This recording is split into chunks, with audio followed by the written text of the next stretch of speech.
Hello and welcome to the Property Roundup here on iPropertyRadio with myself, Carol Tallon, the show where we chat to industry experts to get a view on activity on the ground and to learn about new trends emerging.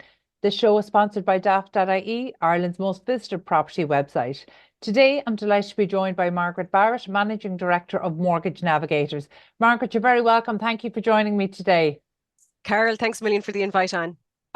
Margaret, the start of the year always feels, I'm one of these people, I put a lot of store into new start, new year, fresh thinking, new habits, new financial habits. Yeah. And a conversation was going on within our household about, getting finances in order.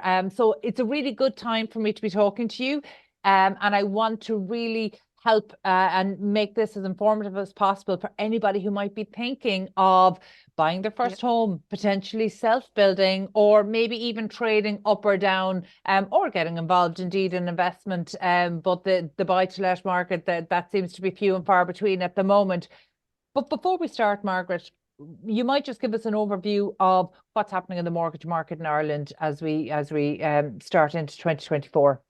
Yeah, very good, Carol. Thanks very much. And you're dead right. I'm sure there's people that have moved home into their family homes over Christmas and said, will I move back home? Won't I move back home? Will I buy? Won't I buy? So it's absolutely a great time. And we always see a massive spike in January of customers starting that mortgage process or certainly starting that initial conversation.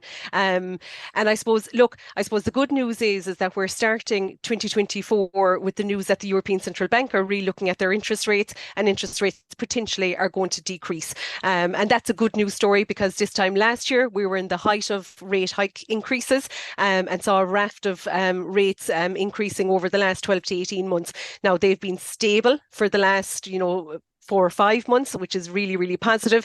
And, hopefully by the back end of next year, or the back end of this year, that we'll see potential interest rate decreases. So it's a good time. It's a good news story. We're also starting to see supply coming back into the Irish market. Probably not at the rate we'd like, Carol. We'll finish. I think we finished 2023 with over 30,000 units coming to the market. That's up year on year. But what I suppose the good news story is that we can see a good pipeline of properties to come to market.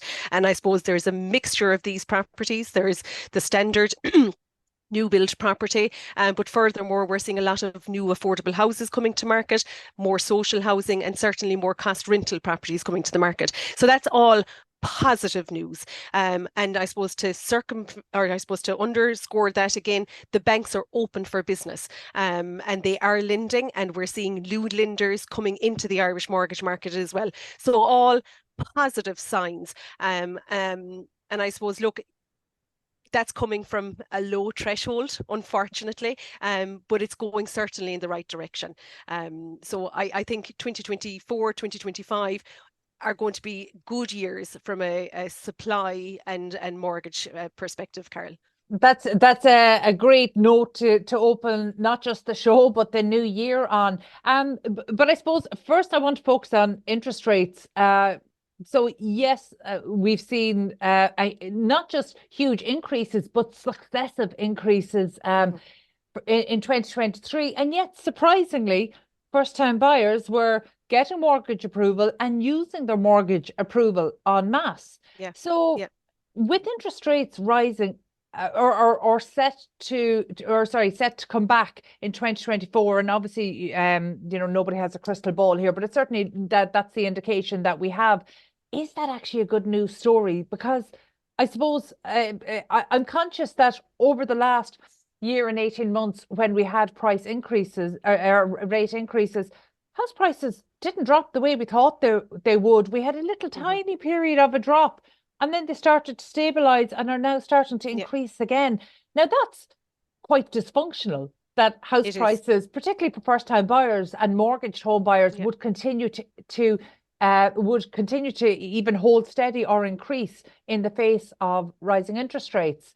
And the fact that we're seeing a shift in the interest rates, but the demand for housing is still there. The supply, while you've outlined kind of reasons to be hopeful about the pipeline, right now demand still is well outstripping supply.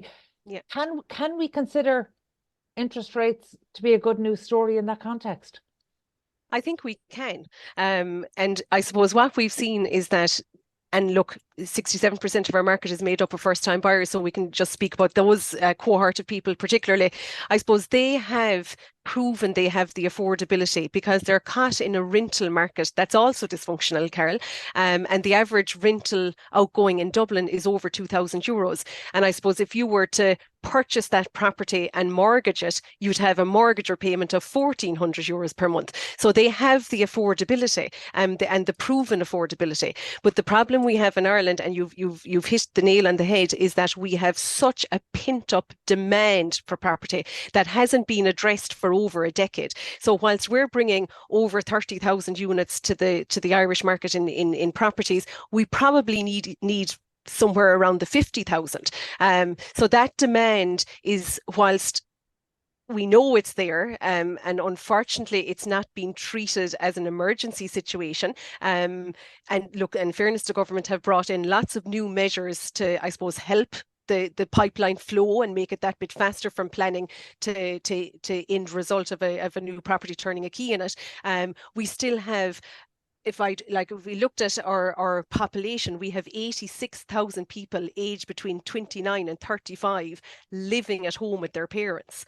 And that is in its own right dysfunctional. We now know the average age of a mortgage applicant is 35. And if we to look back into 2004, so like just scroll back 20 years ago, that cohort of people of 35 plus accounted for 17% of our mortgage market and our property purchase. So unfortunately, we have created a whirlwind of problems. So I suppose getting that interest rate decreased is absolutely a positive. You know what I mean by that? Absolutely. Yes. Now we're coming from an all-time low where the ECB was at 0%. So that's not sustainable either. You know what I mean? So back 4 or 5 years ago, we had interest rates of 1.95%. We now have interest rates of 3.65%.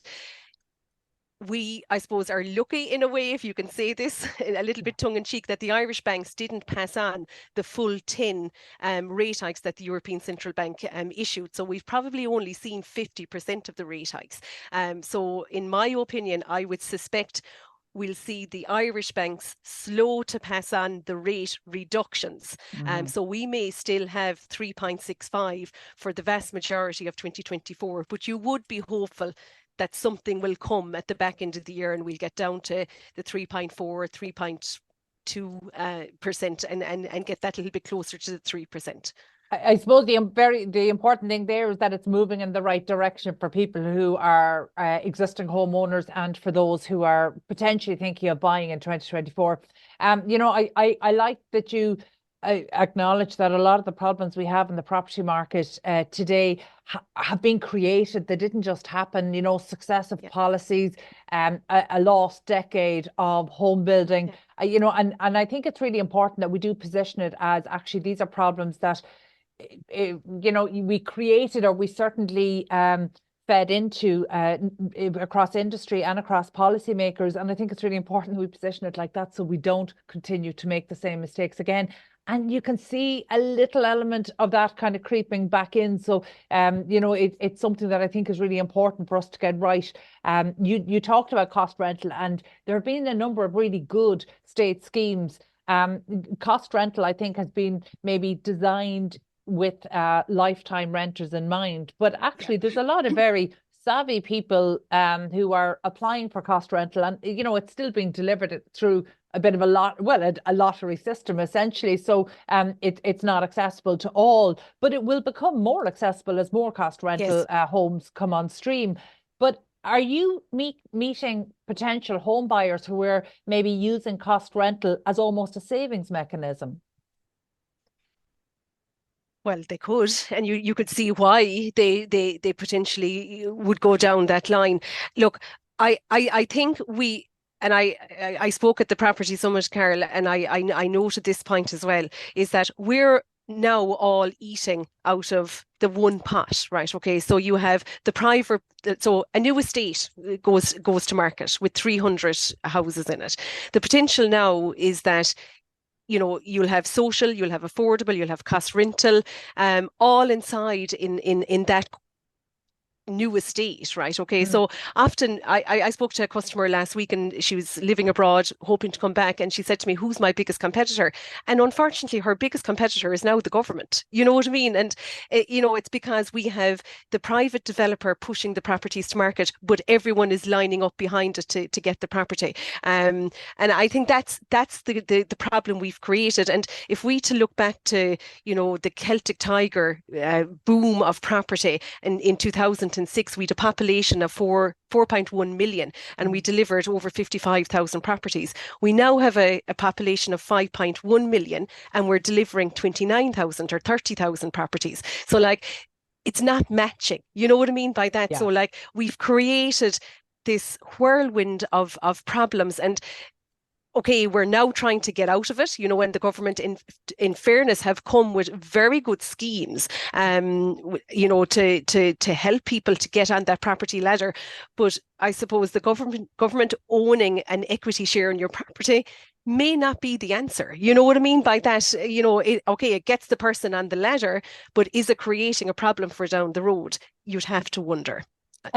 Margaret, that is such a powerful point you made there in terms of home buyers in the marketplace, that their main competitor is the government. I mean, I certainly in the last 25 years don't ever recall a scenario like that. And I know in the last number of years we were looking at approved housing bodies coming in at the time. Buy-to-let investors maybe were still purchasing to some extent, although we're not seeing that anymore. You might just give us a breakdown of the people that you're talking to. So you mentioned 67% of your current applicants are first-time buyers. Yeah. Are the balance those kind of moving mortgages? Are they trading up and down, up or down, or are you seeing many buy-to-lets? So we're seeing very few buy-to-lets. We'll start at the bottom of the pile. We're seeing very, very few buy-to-lets. We are seeing a number of customers living abroad that had immigrated over the last number of years trying to return. So we're certainly seeing I suppose, an increased level of conversations happening, I suppose. You know what I mean by that? I suppose projects are kind of limited, Carol, so it might be somewhat of a deterrent from a property perspective. We're seeing a lot of customers in rural areas trying to self-build their property and getting caught, I suppose, in the whole planning regulations that are coming with that. And then we're seeing a cohort of customers that are caught in the rental market and be it the landlord is selling or the property is no longer suitable and they're trying to buy that first home. And I suppose, unfortunately for that cohort of customers, because they're paying such high rental outgoings, it has prevented them from saving that elusive 10% deposit. So they're kind of nearly forced into purchasing that 3-bed semi-detached that they can get the Help to Buy scheme on. And that's the cohort. And I suppose we know that over 57,000 people applied for a mortgage last year, and sorry, my that figure is wrong. I think over 50,000 people applied for a mortgage last year, and 47 were homed, right? Okay, so 47,000 were homed. So they're getting through the pipeline, but it's not fast. That's the key. And I suppose if I to send one message out to anyone that's anyway thinking of buying a property in the next 12 to 18 months, is that you have to be prepared, and be it mortgage prepared, location prepared, or property prepared, but you have to start, because it's not a fast process. You can be guaranteed, if an estate goes up with the billboard saying 300 houses coming in 2024, you can be guaranteed that probably 50% of them are now bought off plan. So we're back to that era, you know what I mean, which I'm not saying is good. You know what I mean? I'm not promoting that at all, but we are unfortunately back to that era where people are lining up for properties, and it's not that property is ticking all the boxes. It's that it's actually pretty much, Carol, a roof over their heads. That is such an awful scenario to be in. I think it's maybe 3, maybe even nearly 4 years since we saw the first instance post crash of home buyers queuing in their cars overnight around new developments. And I think at that point it was maybe in Limerick. And, one of the things, you're right, when you identify the trend, it's not that these people are rushing to buy their dream home. They're rushing to get out of Ireland's even more dysfunctional rental market. Margaret, can you explain something to me from kind of, I suppose, somebody who understands the mortgage application side?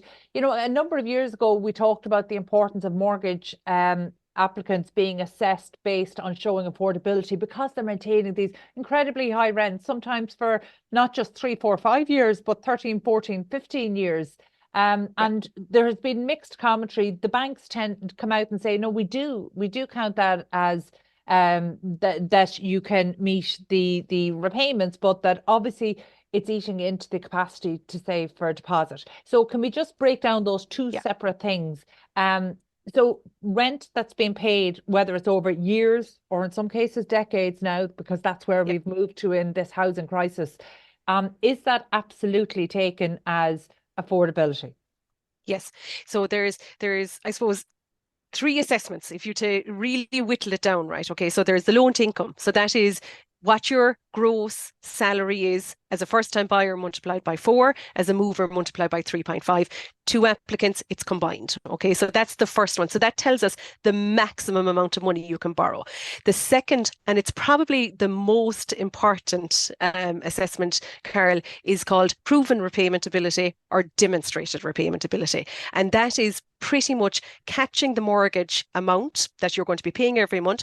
Most banks are now stress testing for 2%, and probably rightly so, given what we've just come out of rate hikes. So you have to pass the stress test.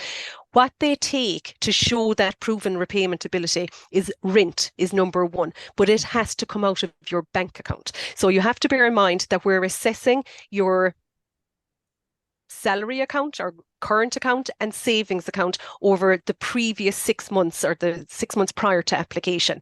And we're looking for that mortgage repayment, stressed mortgage repayment over that 6 months. So if you're paying €2,000 per month for your rental outgoing, and we can see it going out on the 25th of every month, that is proven repayment ability. So that is telling us that you can pay that amount of money towards the mortgage repayment.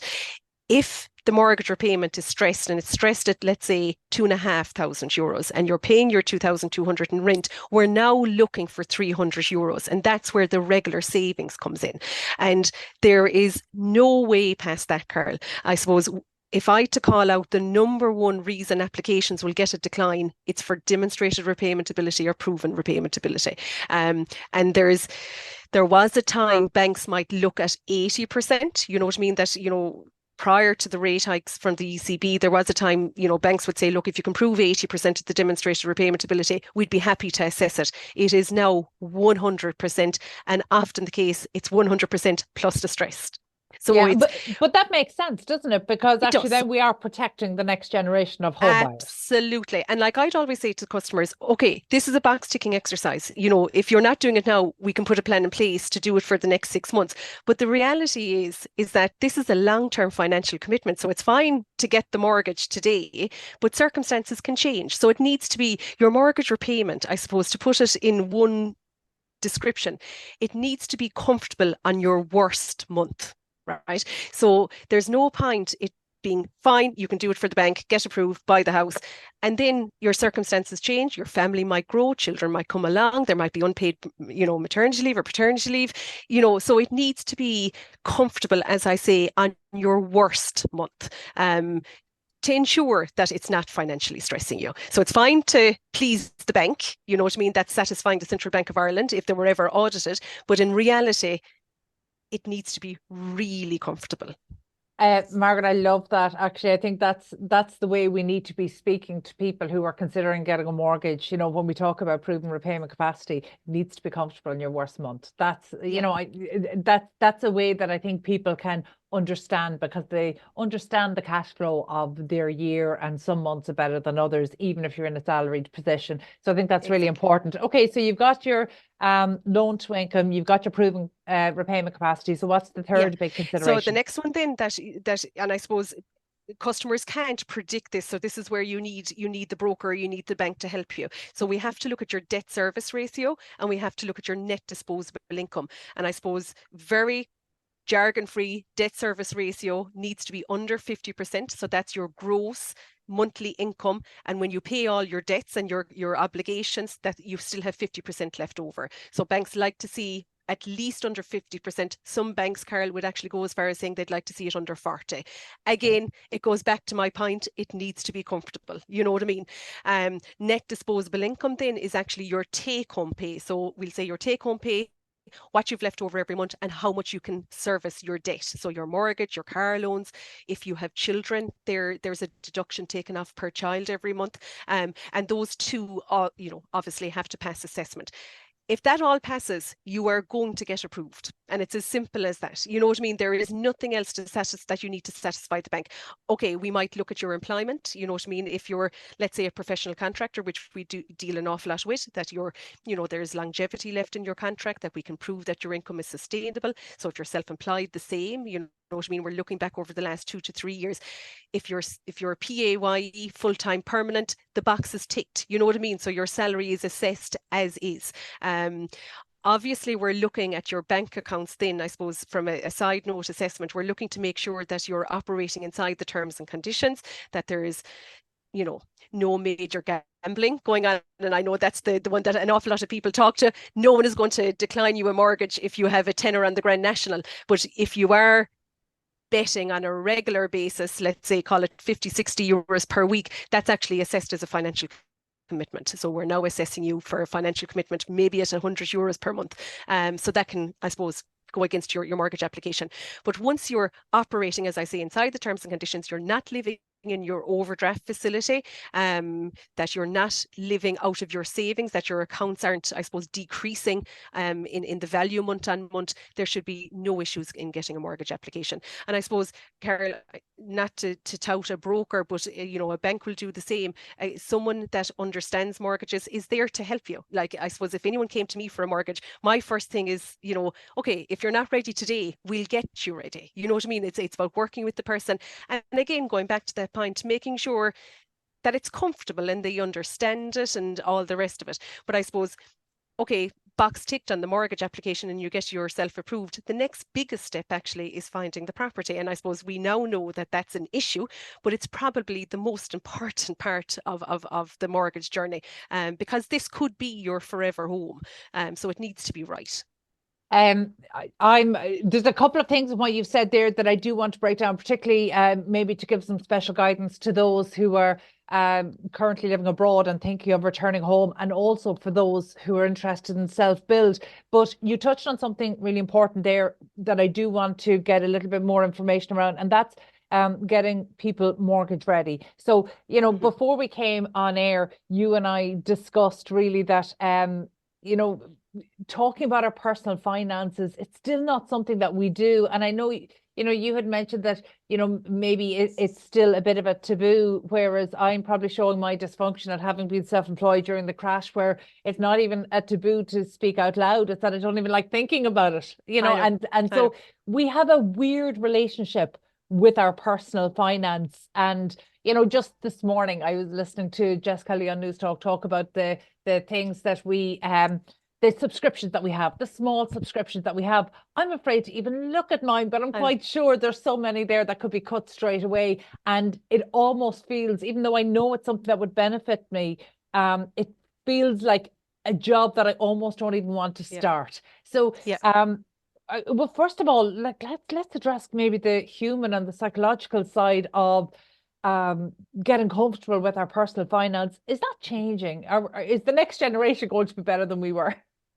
I actually think they're going to be worse, Carol, and I genuinely mean that. Like, I come from, prior to joining Mortgage Navigators, I worked with Bank of Ireland, and part of our remit was around financial well-being. And I can even speak for my own kids. I have 3 kids, and I can guarantee you they are useless with money. You know what I mean? Absolutely useless with money. And I'd be, fairly on them to be good with money, but they're not. And I'll tell you the reason they're not is that they don't handle cash. So they don't know the value of a tenner or the value of a 20. You know what I mean? They're tap, tap, tap, tap, tap. And we see that, some customers will come to me and they're, mid-30s, and they're like, oh my God, I'm mortified now because I'm tapping all the time.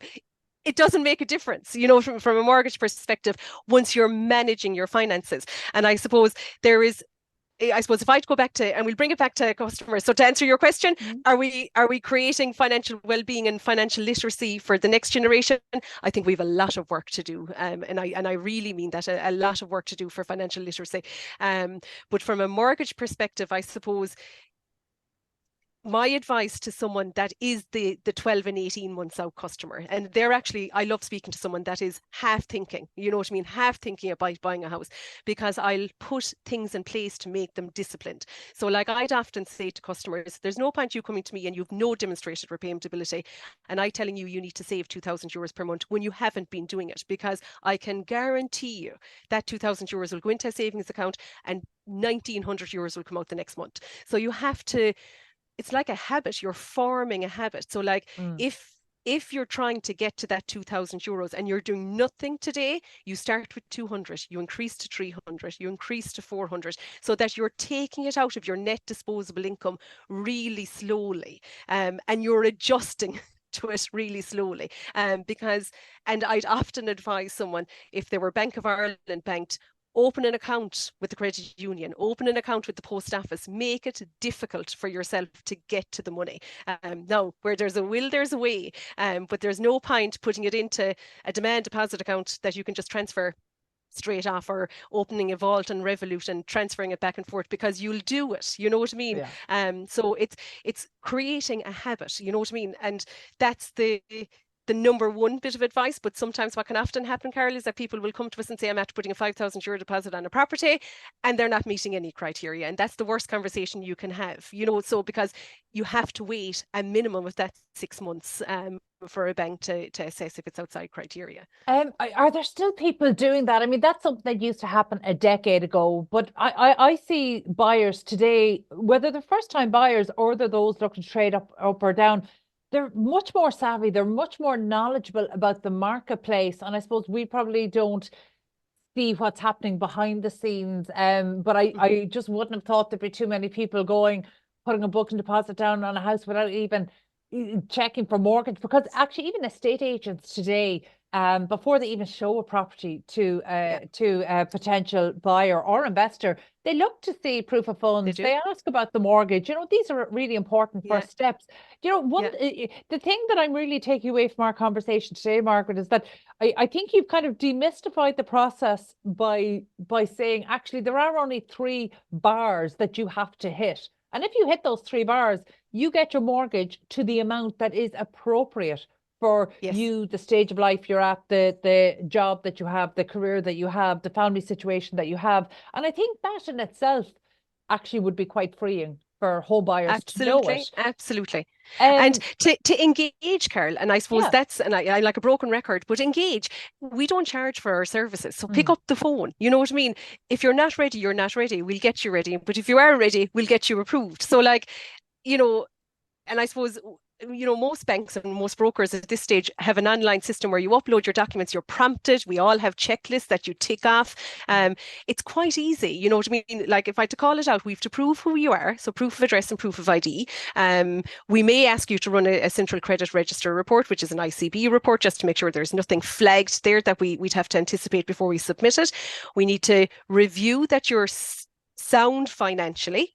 So 6 months current account statements, 12 months saving statements. If you've been living abroad, we need your bank statements for whilst you were abroad, and potentially a credit history report for abroad as well. And then we have to prove your income. So if you're PAYE, it's easy. HR complete a salary cert and your last 2 to 3 pay slips. If you're self-employed, slightly maybe a little bit trickier and probably a little bit more preparation is how I'll call it out, because we're looking at your last 3 years sets of accounts. And I suppose if I had to call out, Carol, for self-employed, especially limited companies and sole traders, you know, there's the ability to be very tax efficient, I suppose, on your accounts. But by being unduly tax efficient, you're reducing your income for assessment. So there is a little bit of preparation that might need to be done in advance of a mortgage application to make sure that the accounts that we're assessing are reflective of your true income, I suppose, is the thing. And but for people, sorry, Mark, for people who are self-employed, is it still 3 years? Because we're seeing, not just in Ireland, but globally, there's this move towards kind of the gig economy, move towards contractors. So so yes, technically it's self-employed, but you're not self-employed in the way that we used to imagine people being self-employed. You're long-term contractors to the same company, earning usually slightly above a salary. So actually, have there been mortgage considerations to reflect the changes that we're seeing in employment trends? Not just again in Ireland, but globally. Yes is the answer to that. And I suppose Mortgage Navigators has come about, Carol, I don't know if you're familiar with that, but we've come about through Contracting Plus, which is an accountancy and payroll for contractors. So I suppose that's my bread and butter, I suppose, if I to call it out, is the professional contractor, and that's what we're good at. And I suppose when we came to market, we were coming to market, so with the niche of that vast majority of our applications would be contractors, even though we're open to the full market. So we've sat down with the lenders. We have discussed how we will submit our mortgage applications and our credit papers to ensure we get those professional contractors through easily. And I suppose, look, there is a taboo, because what often happened was that professional contractor presented to a bank and the person they met didn't know if they were self-employed or a PAYE, because they have pay slips, you know what I mean? They're working for a company, but they're actually self-employed. You know what I mean? In a bank's world, they're self-employed. So what we need for that applicant, Carol, is if it's someone that's coming out of PAYE and is starting a professional contract for the first time, banks will actually assess them as the PAYE. So whilst their salary as a professional contractor has the potential to be more, they will still assess them from a mortgage application on their PAYE salary. Because worst case scenario is that they go back to PAYE. So I suppose the word or description I always use for professional contractors or self-employed is that we have to ensure and that we present that the income is sustainable. That regardless if this contract is 700 euros per day, if they were on 500 euros, we have to average it out. So what we normally do is that a long-term self-employed or a long-term contractor is that we're looking back at them, if we can, 3 years, but banks will accept them over 2, right? Okay. But they're also looking at the contract in hand. So like, let's say it was 2022, 100,000, 2023, 110,000. What's 2024 going to bring? So now we're looking at the contract and we're annualizing what's expected of that contract from an income perspective. And we're trying to show that it's sustainable and consistent. So then the risk is taken away. Is that difficult when you're taking a 3-year period, and we have just come out of COVID during those 3 years? So actually for a lot of people in contracting, that might have skewed. So they might have 2 years of good performance, or a year of good performance, a year a year of low performance, and then 2 years good performances. That averaged out. It is. So what you do in that case, because everyone knows COVID existed, right? So if that person was self-employed back in 2019, right, we're trying to find the base year, right? Okay, so whilst we won't average it back to 19, we're trying to show the bank that actually 2022 and 2023 are actually a reflective year of consistency. Bear in mind, 2020, 2021, there's a dip, but the dip is due to COVID. And bear in mind, the banks are reasonable, you know what I mean? And you can, I suppose, negotiate with them to a certain degree once you can prove, as I say, that it's sustainable is probably the biggest thing. Because as we said about the first time buyer, this is potentially a 30-year contract or a 30-year financial commitment. So whilst the contractor might be earning 150,000 this year as a contractor on their contract, their PAYE was 70,000. So like, even from their own perspective, what happens if they don't get that 150,000 contract again in year 2 or in year 3? So look, it's protecting everyone. Obviously, the banks are out to protect themselves, you know what I mean, and I suppose have responsible lending and all of that sort of good stuff, Carol. But customers also need to protect themselves. You know what I mean? There's no point I saying, oh yeah, fine, you're passing 500,000. And they knowing that the applicant number 2 may not be working in 2 or 3 years' time, because they're going to be under financial pressure is the... Yeah, so I like that you bring this back to really quite a common sense approach. I'm conscious of time, but there's 2 things I just really want to run through with you, and that is for those living abroad. How receptive are the banks to those living abroad, working abroad, but intending at some point to come back to Ireland? Yeah. So the good news is that we have a product, because there was a time that we didn't have a product and we now have a product. Not all lenders have a product. So, we are, I suppose, there's two or three lenders that will consider it. The terms and conditions of the assessment is slightly different, Carol. So first-time buyer here in Ireland can borrow 90%. First-time buyer living in Dubai looking to come home can borrow 70%. So that can often be the number one stumbling block, right? Okay, so let's say you're buying a house for 400,000, you need 120,000 sitting inside in a bank account, and demonstrated that it's sitting inside in a bank account. What we're assessing is your income when you're living abroad. So again, a person living in Dubai, let's say a doctor living in Dubai or a teacher living in Dubai. We're assessing the income, so it's 4 times income. So the same Central Bank of Ireland rules apply. So 4 times income, the same net disposable income, the demonstrated repayment ability, all of those assessments are still the same, except we're assessing it in the home country. If there is a currency fluctuation, which more than often there is, we are deducting a stress test on the currency by 20%. And furthermore, what we're doing then is we're looking at, if this person comes back to Ireland, what will that income be? What will be their job? Can we prove that their income will be sustainable in Ireland? And that's quite easy to do, you know what I mean? Because we have plenty of pay scales available to us. The one thing we have to prove is that the person has a connection to Ireland and is, how will I put this, has the ability to be a resident in Ireland, so that there's no work permits or work visas required. And we have to prove that. That's probably the biggest paragraph we'll write in a credit paper, that, Mary Murphy is looking to move home. Her family has been living in whatever, Dublin for the last 30 years, so on and so forth. So there is a product. It's not perfect. The good news is that you can borrow at the private dwelling house rates that are currently available. So if it's a green property, they can get 3.65%. But I suppose the one thing to call out, Carol, is that this is not an investment product. So you're not buying the property for future rental income on it. You're buying the property as your future private dwelling house. Okay, and look, again, I think that makes sense, and it would suit the people who are coming, who are genuinely planning to come home. I suppose final question there is around you touched on it there, those who are looking to self-build, because this is something that was problematic in the past, has become much easier, and then, but certainly in the post-crash years, banks did not like dealing with stage payments, and that. So, what's the situation now for self-builds? Because there's still a fundamentally important part of delivery in Ireland. I mean, you touched on the 100%. Fact that there will be close to 30,000 new homes. It looks like the final figure will be for 2023, but we know that about 1/6 of those are self-builds. So it's a really important sector of the market. So what's the mortgage application like for those people? Yeah. So there's only one or two differences. I suppose I'll go to differences rather than calling out all the standard assessment criteria.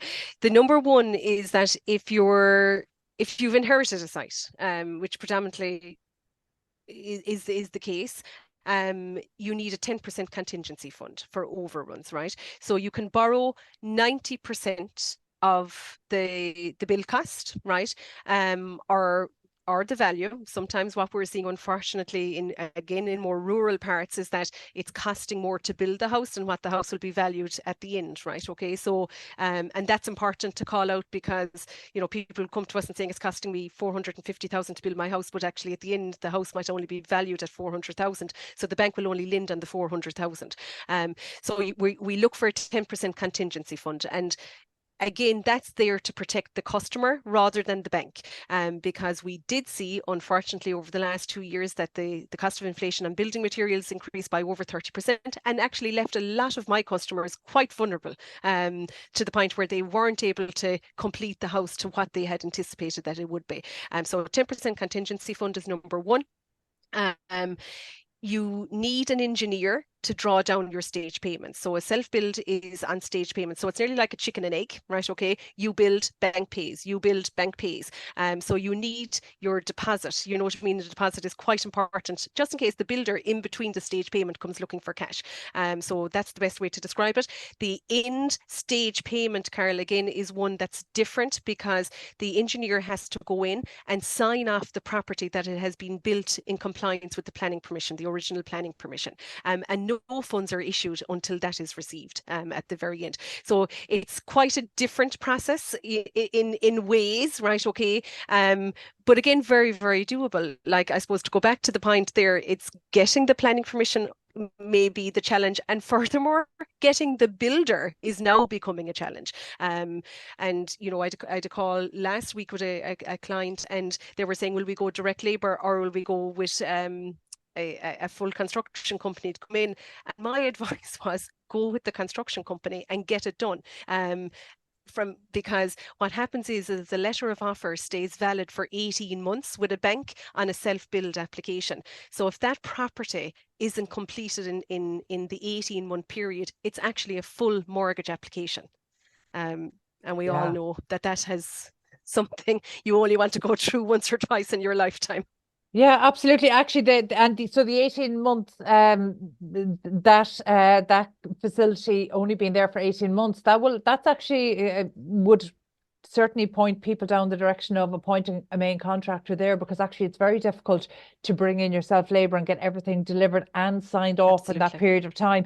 And we haven't even touched off things like planning, but I think that's maybe a larger conversation for another day. But we know we are still waiting for the Department of Housing to issue guidelines to the local authorities on rural self-builds. I mean, it's been such a contentious topic. The guidelines, they were due a decade ago, but we were promised them almost 2 years ago. It looked like we might have them at the end of 2023, and we still don't have them now. So I think the future is less than certain for our rural self-builds. I think so. Yeah. However, it is such an important part of not just our housing market, but actually it's such an important part of our society and absolutely, and keeping our towns and countries alive actually is the thing.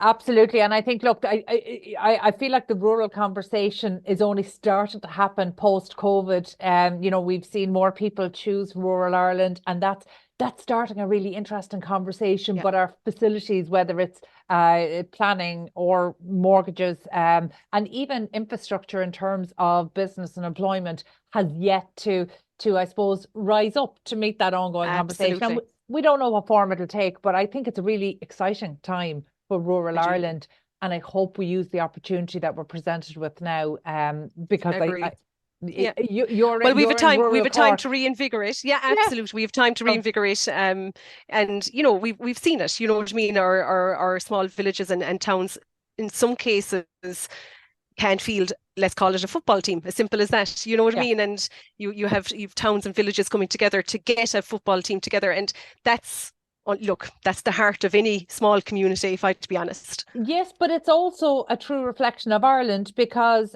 you and I both have offices in Dublin. You also have an office in Cork. We've one in Galway. You're joining me from rural Cork. I'm joining you today, despite the backdrop, from rural Galway. So actually that is representative of modern life in Ireland, and we do need the National Development Plan is somewhat dated in this, and we do need policy to reflect the reality, and the reality is what people choose. So Margaret, thank you so much for being so generous with your time today. We might return to the issue of self-builds when those guidelines come out and we know a little bit more, and so we know what the demand in 2023 or 2024 and 2025 is likely to be. But for now, thank you so much. That was Margaret Barrett, Managing Director of Mortgage Navigators. My thanks to producer Carol Tallon and to the production team at Hear Me Roar Media.